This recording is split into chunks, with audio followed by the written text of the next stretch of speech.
अस्सलाम वालेकुम स्टूडेंट्स, क्या हाल है। उम्मीद है कि आप ठीक होंगे और आप लोग मेरे लेक्चर्स को अच्छे से पढ़ रहे होंगे। अब तक हमने 5th चैप्टर का जो कुछ पढ़ा उसमें हमने हीट के बारे में पढ़ा, एंथैल्पी के बारे में पढ़ा, सिस्टम और सराउंडिंग्स के बारे में पढ़ा, एंडोथर्मिक और एक्सोथर्मिक रिएक्शंस के बारे में पढ़ा, उनकी एग्ज़ाम्पल्स के बारे में पढ़ा है। और आज जो है हम लोग एंडोथर्मिक और एक्सोथर्मिक रिएक्शंस किस तरह से होते हैं उनके बारे में पढ़ेंगे। जैसा कि मैंने आप लोगों को पहले ही लेक्चर में बताया था कि रिएक्शंस जिस टाइम हो रहे होते हैं उस वक्त पुराने बॉन्ड्स जो हैं वो टूटते हैं और नए बॉन्ड्स जो हैं वो बनते हैं।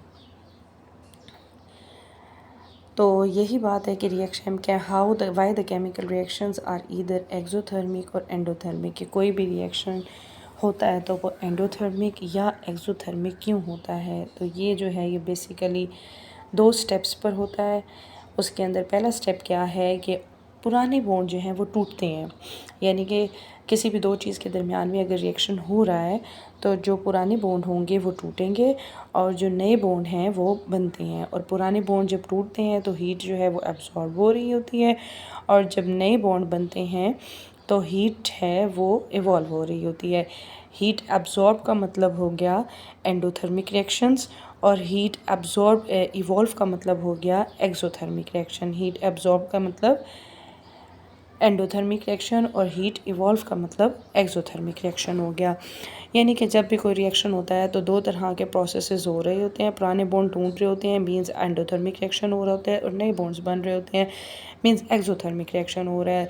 तो यहाँ पर इन्हीं 2 स्टेप्स में कंपटीशन होता है कि पुरानी बॉन्ड टूटने में एंडोथर्मिक रिएक्शंस हो रही हैं और नए बॉन्ड बनने में जो एक्सोथर्मिक रिएक्शन हो रहे हैं, इन दोनों में जो कंपटीशन हो रहा है। और यही कंपटीशन जो है वो उस रिएक्शन की फेट को, उस रिएक्शन की किस्मत को डिटर्मिन करेगा। जोन सा रिएक्शन जो है, जोन सा स्टेप आपका विन कर जाएगा वही आपके ओवरऑल रिएक्शन को डिफ़ाइन करेगा। फॉर एग्ज़ाम्पल, अगर पुराने बॉन्ड टूट रहे हैं और हीट एब्जॉर्ब हो रही है, उसका हीट एब्जॉर्प्शन की एनर्जी जो है वो ज़्यादा है as compared to heat release की या हीट इवॉल्व की, तो फिर वो पूरा ओवरऑल रिएक्शन जो है वो एंडोथर्मिक होगा। लेकिन अगर नए बॉन्ड बनने वाली हीट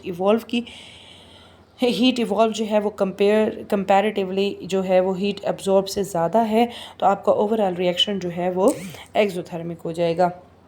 इसको एक एग्जांपल हम देखते हैं तो एग्जांपल से आपको बहुत अच्छे से समझ आ जाएगा।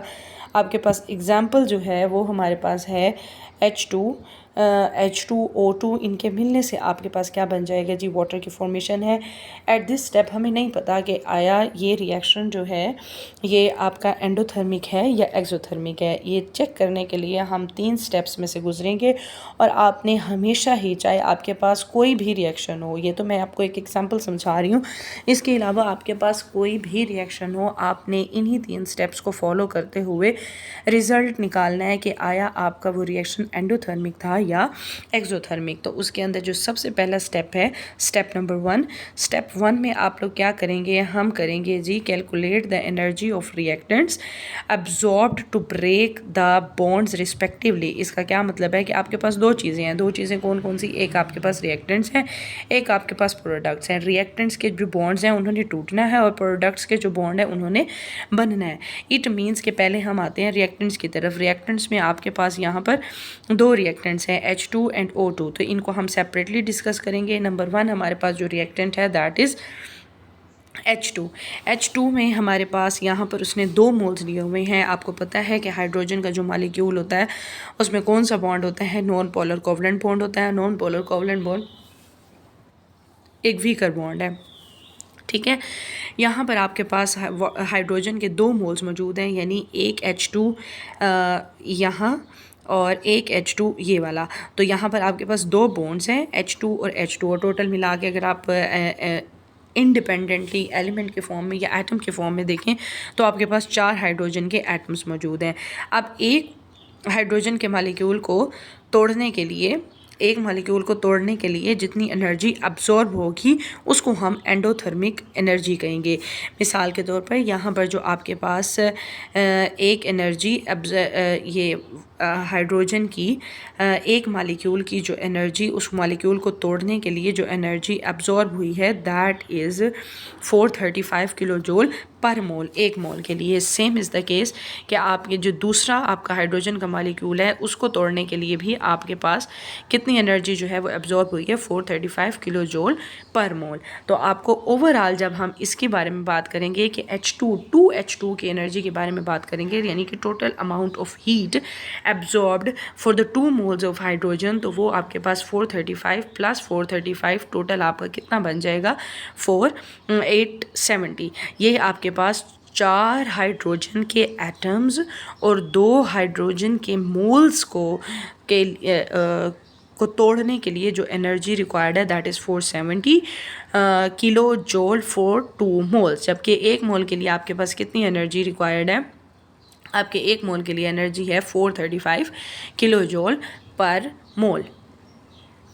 नेक्स्ट आपका जो हमारा दूसरा रिएक्टेंट है दैट इज़ द ऑक्सीजन। एक रिएक्टेंट हमने पढ़ लिया हाइड्रोजन का, और दूसरा हमारा जो रिएक्टेंट है दैट इज़ ऑक्सीजन। अब हमने ऑक्सीजन का देखना है, यहाँ पर ऑक्सीजन का एक ही मोल यूज़ हुआ है और ऑक्सीजन के एक मोल को ब्रेक करने के लिए जितनी अमाउंट ऑफ एनर्जी एब्जॉर्ब होगी that is 498 kilojoule per mole. और आपके पास रिजल्ट में जो है वो कितने आपके पास ऑक्सीजन के एटम्स आए हैं, आपके पास 2 ऑक्सीजन के एटम्स आए हैं। तो total amount of energy number 1 step में आपने step by step her reactant के जो मॉलिक्यूल्स हैं उनको आप ब्रेक करेंगे, और ब्रेक होने पर जितनी अमाउंट ऑफ एनर्जी एब्जॉर्ब होगी उस सब एनर्जी को आपने ऐड अप करना है।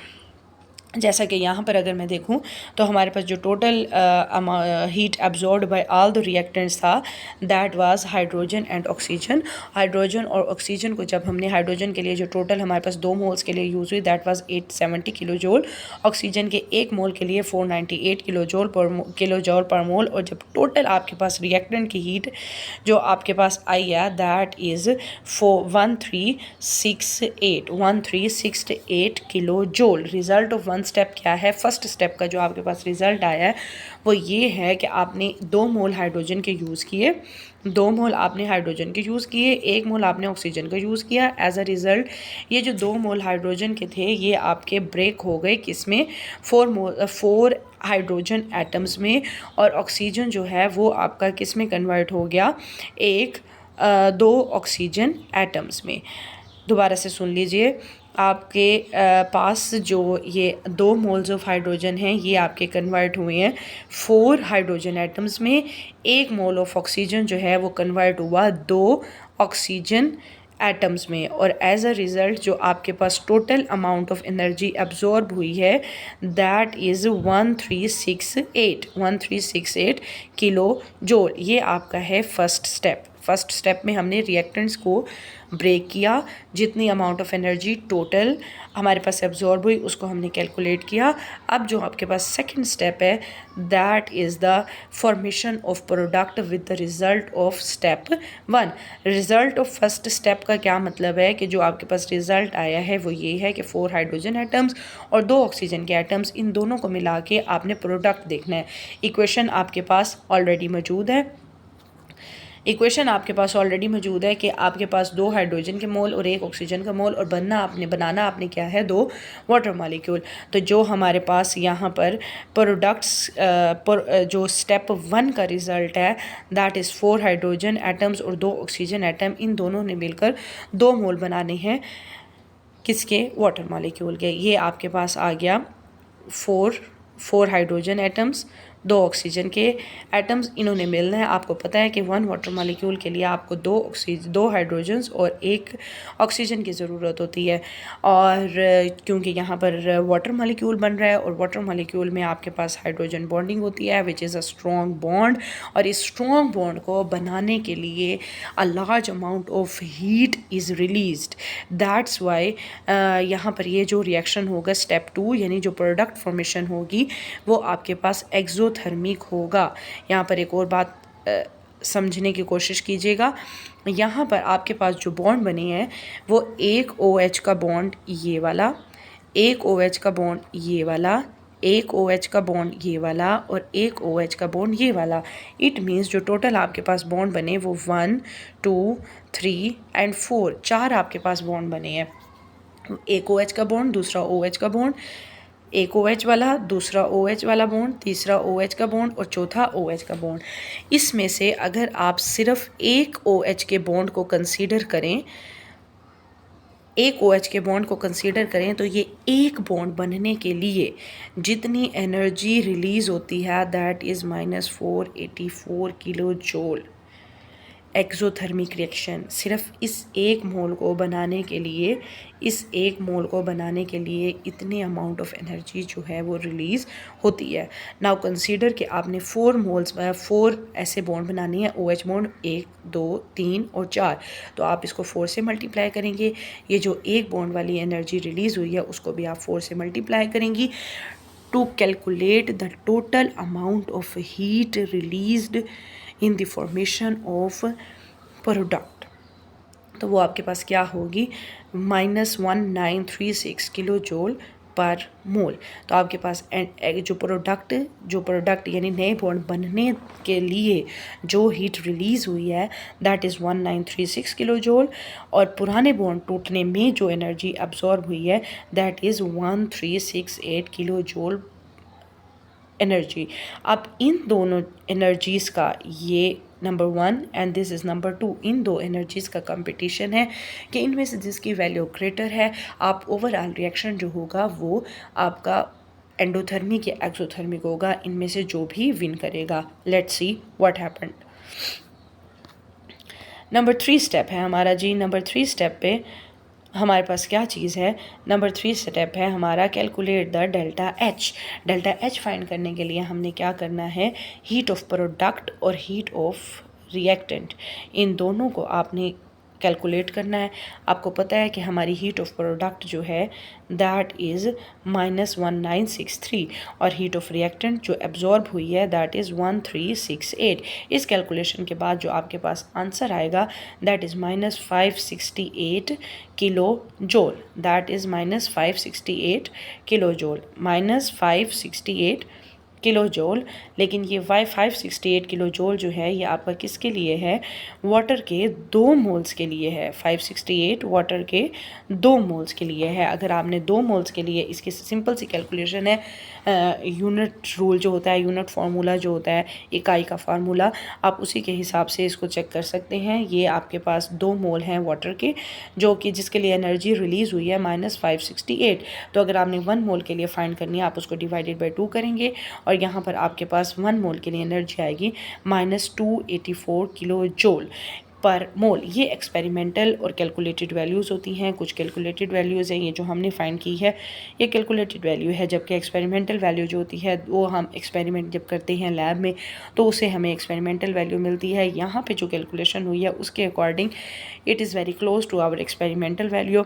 तो हमें यहाँ से ये पता चलता है कि -284 किलो जूल पर मोल या -568 kilo joule for the 2 moles of water. Overall competition में ये जो माइनस का साइन है वो हमें ये बता रहा है कि this overall reaction is exothermic, और अगर यहाँ पर पॉजिटिव साइन होता तो this overall reaction will be endothermic. And I have already told you कि जितनी अमाउंट ऑफ एनर्जी जो है वो रिलीज़ या एब्जॉर्ब होती है in the forward direction, backward direction में जाते हुए उतनी ही अमाउंट ऑफ एनर्जी हीट जो है वो एब्जॉर्ब या रिलीज़ होगी respectively. This reaction is exothermic. Formation of water with the 2 moles of hydrogen and 1 mole of oxygen is exothermic reaction. Next आपका जो step है that is the sample problem. Sample problem में आपने क्या check करना है, sample problem में हमारे पास ये है कि हमने डेल्टा एच फाइंड करनी है। किसकी डेल्टा एच फाइंड करनी है, हमने हाइड्रोजन आयोडाइड की फॉर्मेशन की, हाइड्रोजन आयोडाइड की फॉर्मेशन, ये आपका सैम्पल है हाइड्रोजन आयोडाइड की फॉर्मेशन, जहाँ पर बता ये रहा है कि आपके पास हाइड्रोजन के जो बॉन्ड है उसमें कितनी एनर्जी है। हाइड्रोजन के बॉन्ड एनर्जी जो है दैट इज़ 434। आपके पास आयोडीन की जो बॉन्ड एनर्जी है that is 151 kilojoule per mole, और जो हमारे पास हाइड्रोजन आयोडाइड की एनर्जी है, और यहाँ पर उसने आपको जो इंस्ट्रक्शंस दी हैं वो दी हैं कि हाइड्रोजन आयोडाइड की बॉन्ड एनर्जी -299 किलो जॉल पर मोल है। डोंट फॉरगेट इट, पर मोल। जबकि आपके पास मोल्स जो हैं वो 2 हैं, it means you have to multiply it with the 2, -299 multiply by 2। आप इसको वही स्टेप्स जो मैंने आपको ऊपर बताए हैं 1 2 3 उन्हीं को फॉलो करते हुए इसका डेल्टा एच फाइंड करें, और कमेंट्स में बताएं आया ये रिएक्शन एंडोथर्मिक है या एक्सोथर्मिक है। Thank you.